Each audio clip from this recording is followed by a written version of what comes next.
Well, hey everybody, welcome back to another edition of the Roadshow.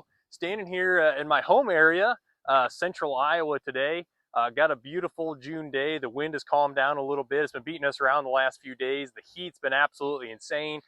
We do have some bugs crawling around on us. If you see us swatting on some stuff, I think that's something we're going to be managing for. Some pests out here is what we'll probably be talking about. So standing here with our sales agronomist from Iowa, Aaron. Why don't you introduce yourself and maybe who we're talking with today? Yeah, like Ben said, I'm Aaron Jalas, Northwest Iowa.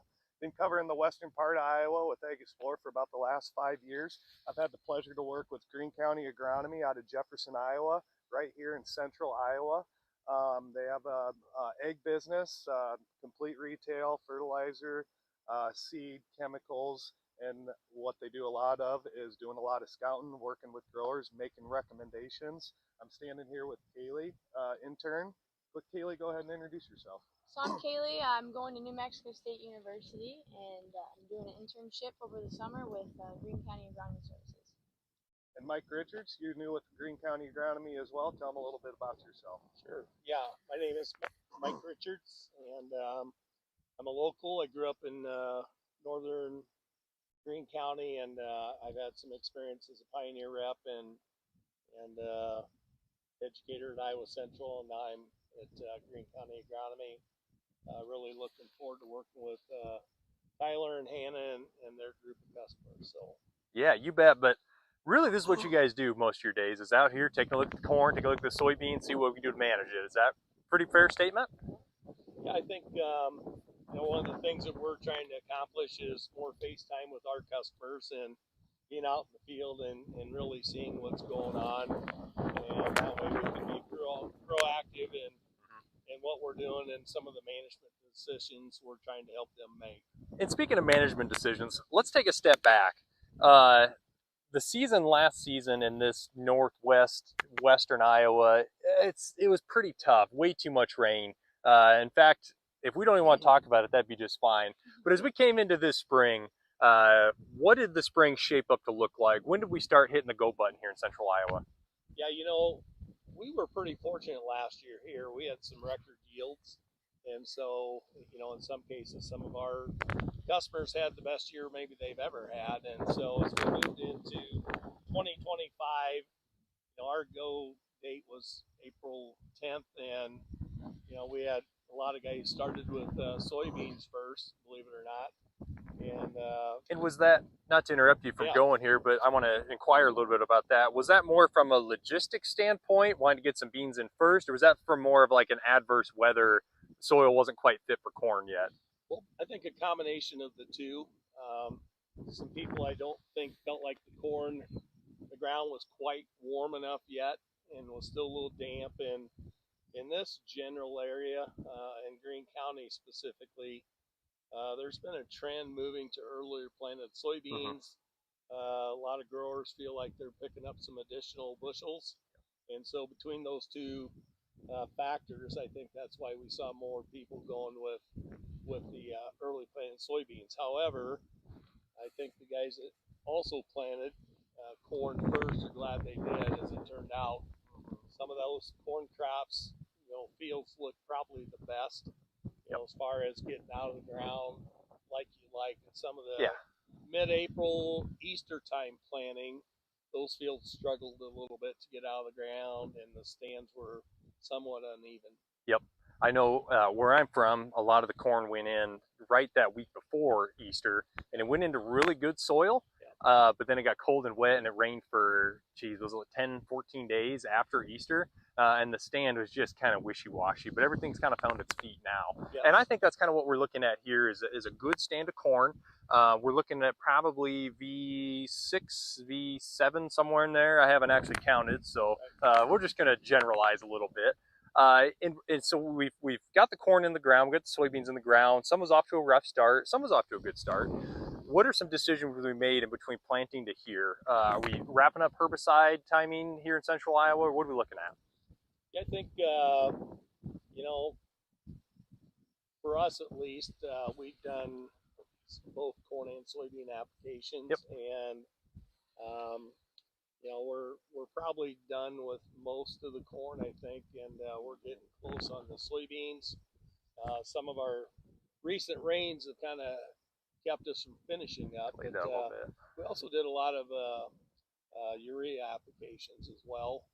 I know that we're really a strong believer in trying to feed that crop, and we've been out and looked at some fields where we found some sulfur deficiencies, and so we're trying to make some recommendations to guys there that maybe the levels aren't quite as high as they'd like them to be for whatever reason, whether it's an economic decision or what. But we've done a fair amount of urea, and a lot of our herbicide applications have also included some liquid urea. So yeah. So let's talk about that urea a little bit.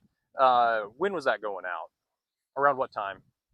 Oh, probably first part of June. First part of June. Yeah. Corn's probably V3-ish, maybe somewhere in there. Yeah, probably. Somewhere in there. Yeah. Yep. So I mean, when we look at a demand curve on nitrogen, it really starts to ramp up there around mid-vegetative stage. Yep. So if we can get that nitrogen there closer to when that plant is taking it up, we're always going to see a better use of it. Is there anything you guys are doing to that nitrogen? So you're out there top dressing it, sitting on the top of the soil, and unless you have a rain coming where it's going to work it in, you're taking a little bit of a risk. Is there anything you're doing to mitigate that risk a little bit with setting it on top?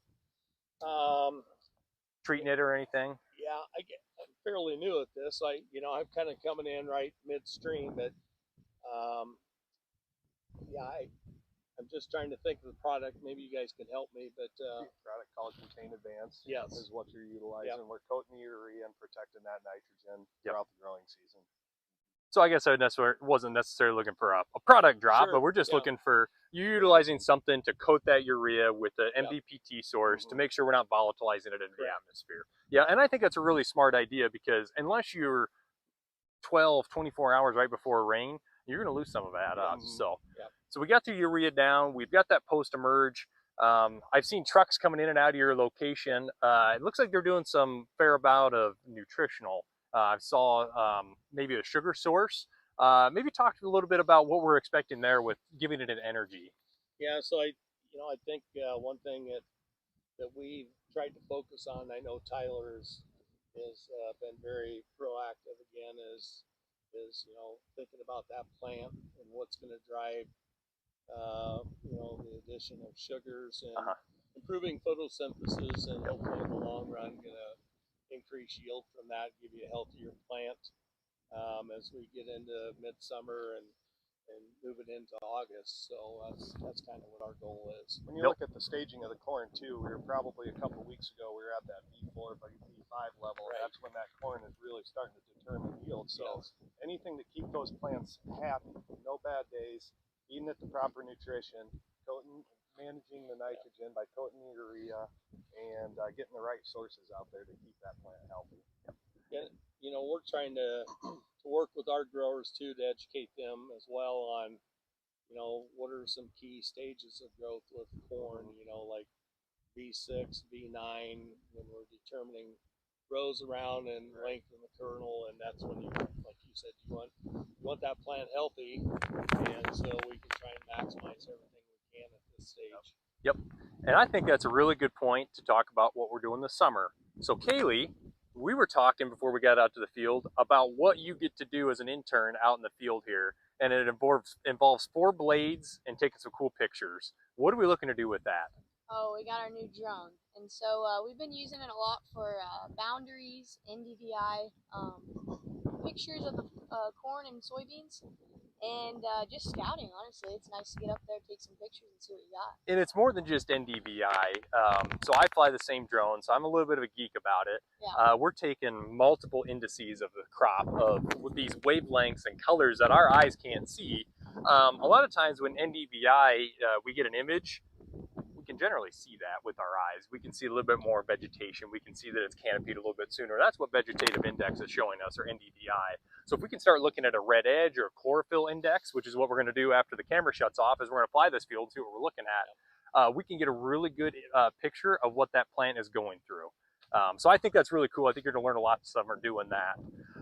As summer progresses, what are we going to do next to these corn plants? I'm here swatting some Japanese beetles. We are looking at the plant though, maybe a little bit of feeding occurring, but don't think we're quite at a threshold point yet. But what's next for this corn here in central Iowa?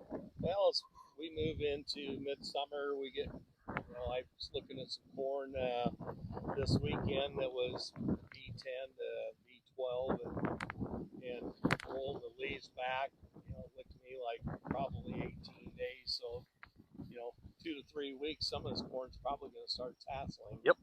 And so then we're going to have to start making some decisions on, fungicide applications. And then, like you mentioned, we're seeing quite a few different pests around, and so that might be a good time too to just throw in a little bit of insecticide and trying to keep that plant healthy. And so, protecting that top end yield with the fungicide, and then for not a lot of money being able to control the bugs. Is fungicide a very common practice here in central Iowa now?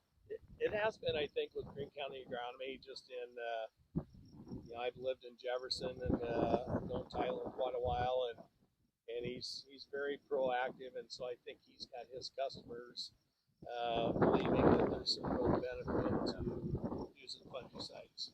Yep, I would absolutely agree with that. So, and really on both crops, corn and soybeans. You kind of take a look at this crop here right now, and we've had a lot of wind in Iowa. Generally speaking, across western Iowa, we've had a lot of wind, and this is really no different than cutting your finger. You cut your finger and you're going to get an infection. So a lot of these plants can have the potential of having an infection, which can lead into that reproductive phases of catching a disease later on. So being proactive like Greene County Agronomy is doing, having those conversations about fungicides is going to be very, very important, especially for this corn crop with what we're going through with the wind this summer.